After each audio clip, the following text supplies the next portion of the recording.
Hello and welcome to your 3 o'clock news programme with Lily and Reese. Here's what we have coming up on today's show.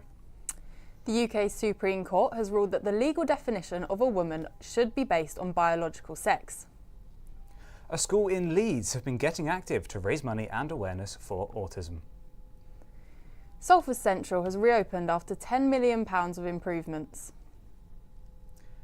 And we find out how a local free prom attire service has been helping out the community in a time where Salford expenses are at a high.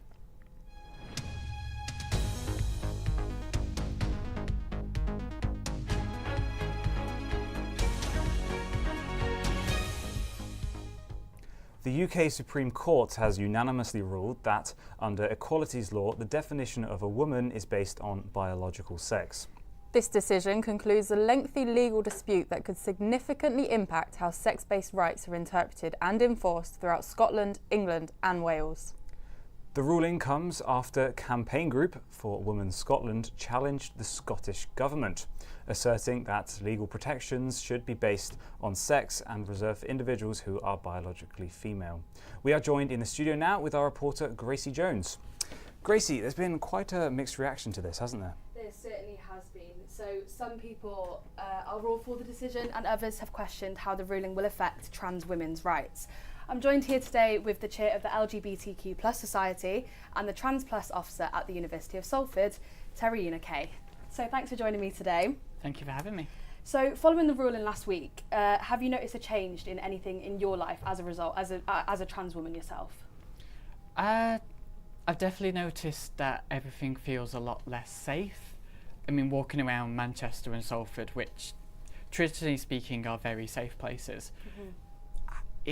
there's just been a little bit of a feeling of it's just not quite as comfortable as it used to be. It's all a bit up in the air at the moment. Yes, absolutely, yes. So the highest court in the land has ruled that sex is binary.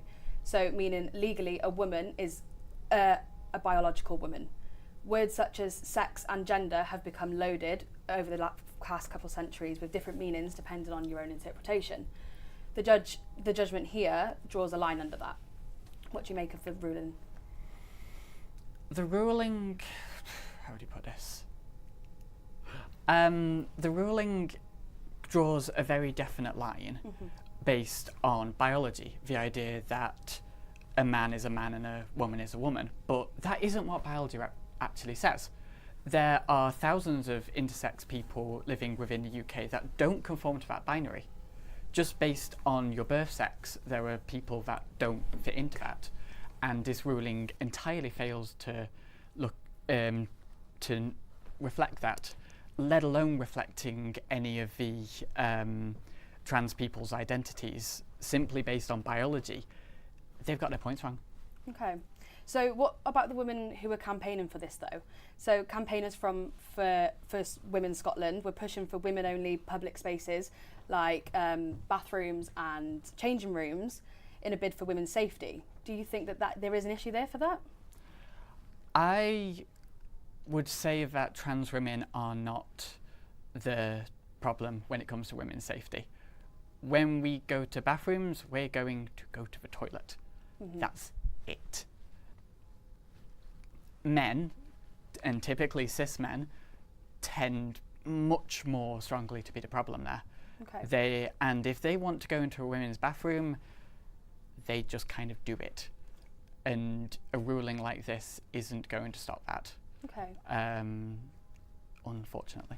And pre-ruling then, if you were to use a public toilet, what toilet would you use? I tend to use the ones at home, but when I'm at uni, the university had made a commitment in 2019 to putting a gender-neutral bathroom in every single university building. I haven't quite followed up on that, but on most cases there's a gender-neutral bathroom I can use. If I'm with another trans woman or with a cis woman and we're going to the toilet at the same time, I tend to use the women's at the same time. No one bats an eyelid. I'm there with one, yeah. Okay. But as that's probably not something I would do now. Post-ruling, that's Post-ruling, no. I'd stick to gender-neutral toilets because I'd know that if someone wants to kick off a bit, then it has much more severe consequences than it might have done before. So the Scottish Government did try to argue that transgender people with a gender recognition certificate should be entitled to same-sex-based protection as a biological woman. But the Supreme Court judges ruled against this notion and said that sex-based protection should only apply to those born female. How do you think this decision will impact trans women's lives? Trans women and trans men's lives? I think it's going to result in trans men not being able to use a men's bathroom and going to a women's bathroom, which is going to make cis women pretty damn uncomfortable. Have you seen trans men? They're burly and awesome and not the kind of people that you'd expect in women's bathrooms.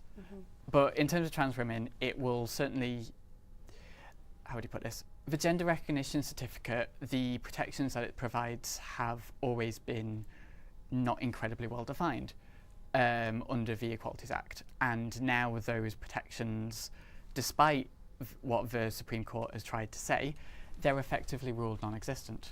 They don't provide any protection at this point, and it means that a very lengthy process of getting a gender recognition certificate, it can take 3, 4, 5 years. That's now ruled obsolete. That's years of people's lives just useless, gone. Okay, thank you very much for that. Thank you. Thanks, Gracie. According to Beyond Autism, 7 in 10 autistic children and young adults said school would be better if more teachers understood autism. A school in Leeds have been working to achieve this, and our reporter Lloyd Ewa went to find out how. Autism is one of the most common developmental conditions in the UK, and yet, for many, it's still misunderstood. Grimsdyke Primary School in Leeds have come together to raise awareness for autism by completing a walk around the school 7 times. Funds raised from the walk will go towards buying sensory equipment, quiet learning tools and communication aids, resources that can help autistic pupils not only at Grimsdyke but across the whole UK. Head teacher Louise Hill spoke about the significance of raising awareness for autistic students. Oh, it's hugely important. We have so many autistic pupils at school and we want to raise as much money as we possibly can to get really vital resources to help them. It brings everybody together. It means that people are having a really fun time. We get the money from it. But it's something that people can do that's fun in the holidays using our school grounds. In the UK, more than 1 in 100 people are autistic, meaning that there are at least 700,000 autistic adults and children across the country.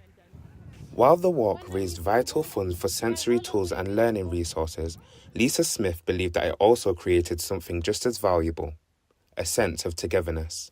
I think events like this are great because it means, first of all, the kids get to spend a bit of time together that's outside of school. It's so good for their socialising, but also families and school coming together, creating good relationships with members of staff, the staff getting to know families outside of school. And also it means like my husband, my kid's dad, he doesn't really get to ever have anything to do with school community because he's always at work. So it's really good for like those people to get involved as well. What began as a simple walk carried a powerful message that while autism is often misunderstood, empathy and openness can help build a more inclusive environment. I think that there still is a huge stigma around autism. So to raise awareness means, first of all, taking the pressure off parents.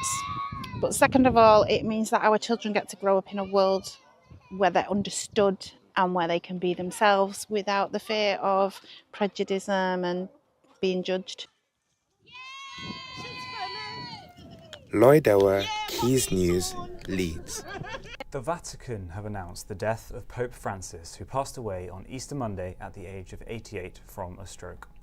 His body is currently in state in an open coffin for the public to view before the funeral is set to take place on Saturday. In a recent survey, it came to light that Salford was ranked the 5th most expensive place for solo living in the UK.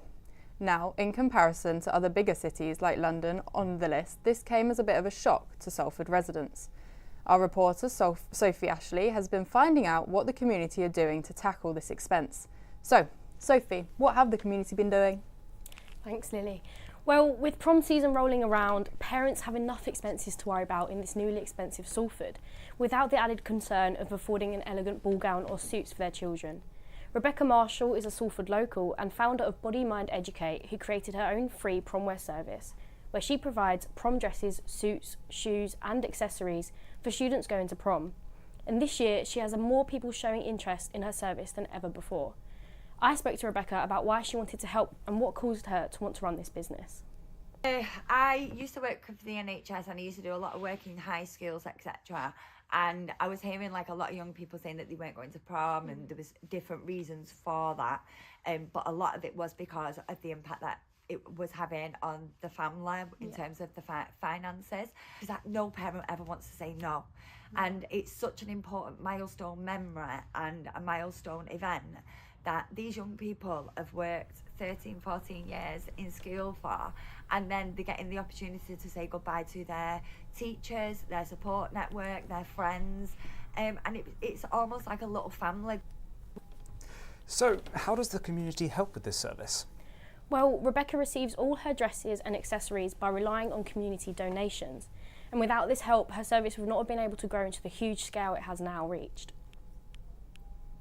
Just such an amazing community effort, and we can't thank the community enough. It really does go to show and really strengthens the saying it takes a village to raise a child, because by coming together we can facilitate this wonderful service which is saving a parent anything between £2 and £5, £6, some parents even £1,000. We are available for private one-to-one appointments.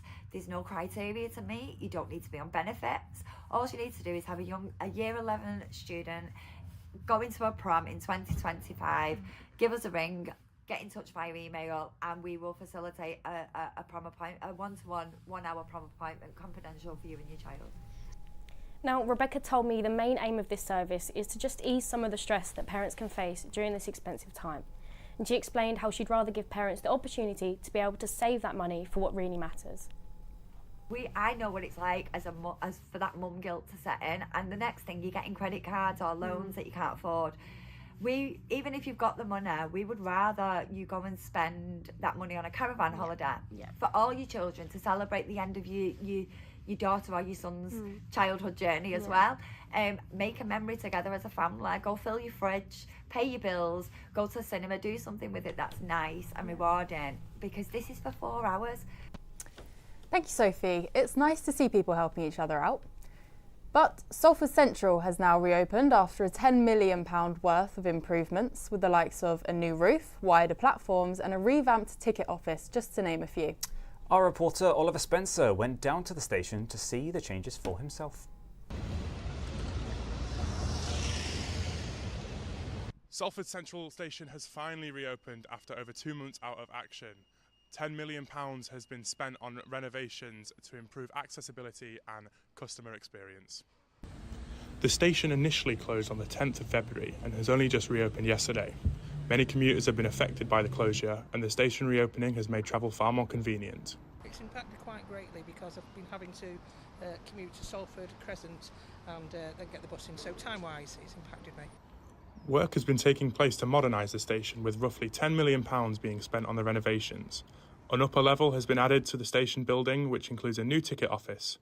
A roof has also been built on platform 1 and the platforms have been made wider. It certainly looks cleaner, fresher, smells lovely, and it's nice to get off the train, and it's not a high platform to get down to, so yeah, it's great. The work is not yet complete, however, and some commuters are worried that this won't be the end of the disruption. The concern is that it's going to close again because it appears the works aren't finished to me. Salford Crescent Station is also due to close soon, with a date yet to be confirmed. Work is meant to start in March, however this has been delayed and the project isn't expected to be completed until 2026. A third platform is being built to improve the flow of the station, which sees roughly 1.2 million passengers every year. Nightlife culture is on the decline across the UK and businesses are struggling. This is from a combination of the cost of living crisis and the recovering economy after COVID, putting the nighttime economy on the brink. Without government action, experts warn that many independent businesses will struggle to stay afloat. Our reporter, Will Upton, has more.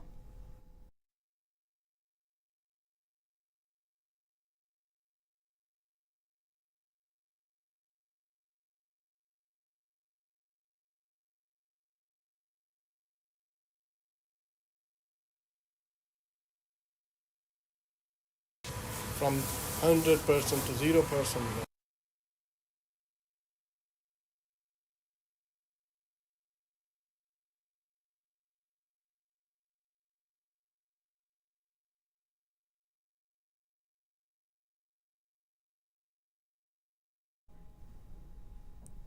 Sorry about that, we'll continue on. This weekend, the Manchester Marathon is kicking off. The race was established 13 years ago, and our reporter Dan Walters is outside Old Trafford ready to tell us more about this year's. Yes, thanks, Guy. Outside Old Trafford, which is very near to what will be the start of a 26.2 mile run for 36,000 people here in Manchester on Sunday the 27th of April. Runners will be set off at 9 a.m. in 10-minute intervals as they go through the city, starting here in Trafford, heading down to Chiltern, Altrincham, Hume and Sale. Now with a run becomes big offers. You've got to look out for those big offers coming out, with the Bagel Factory saying that you can get a free drink with any bagel. Mother Mary's are offering a complimentary glass of Prosecco, and are the Hyatt Hotel, which for runners is very convenient as it is placed right at the end of the run in Manchester Oxford Road. Bill's as well are also offering a free burger and a drink for those who are running and who are volunteering in the run on Sunday as well. Now if we move in to other football news, nothing happening in Old Trafford this weekend as they are travelling away to Bournemouth as they face them in the Premier League with another hope to secure a win. And Manchester City are live at Wembley on Sunday for the FA Cup semi-final, where they hope to take on Nottingham Forest in a win that is very much needed. Now this comes off the back of a 2-1 victory over Aston Villa the other day, with a very late winner from Mateus Nunes in the 90+4 as he scored to seal the victory against Aston Villa, who are also hoping to claim a victory against Crystal Palace, with hopes to get through to the FA Cup final in Wembley. Back to the run now. With a run comes road closures as well. The A56 Chester Road will be shut for pretty much all day, along with Stretford Road and the M60 Slip 7 Road junction in the motorway.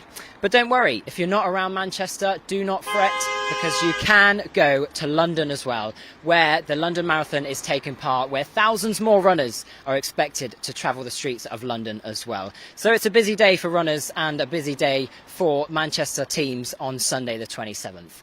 Thanks. Thank you, Dan. Last weekend, Boltstock was back for its third year in a row. The One Evening Festival is all about giving young bands the opportunity to play in a live venue in front of a great crowd. This is all to raise money for this year's chosen charity, Back Up Northwest. Their goal is to help young people who are homeless find a safe place to live. Our reporter Ben Pearson went to speak to the people who made it all possible.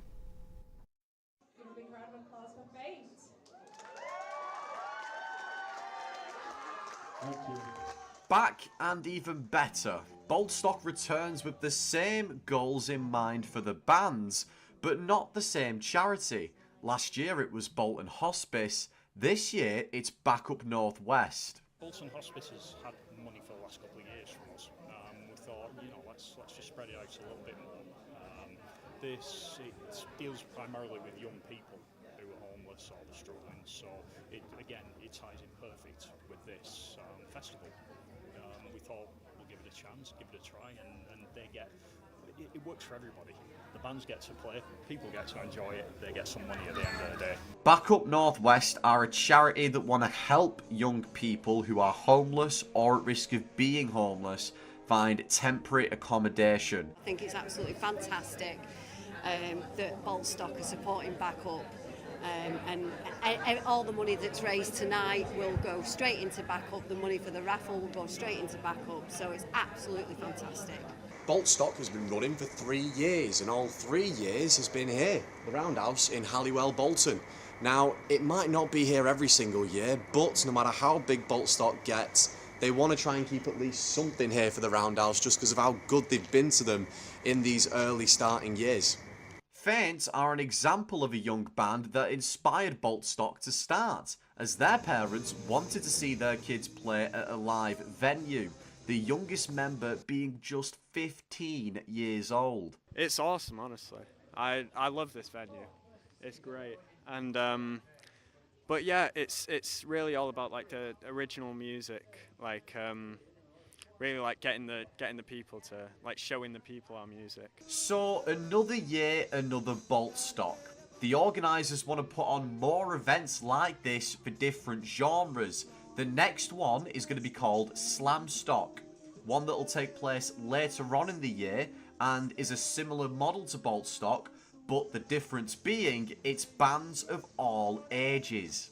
Thank you, we have been faint. Everything tried. Ben Pearson, Quays News, Bolton. You've been a great crowd. And to continue on with a bit of music, we now have Kira in the studio, rounding up the latest in the entertainment world. Thank you, Lillian Reese. Coronation Street star Jack P. Shepherd is a Celebrity Big Brother finalist. He's won over viewers with his dry humour and love for tea over the last few weeks, and now the public will decide if he's worthy of being a winner.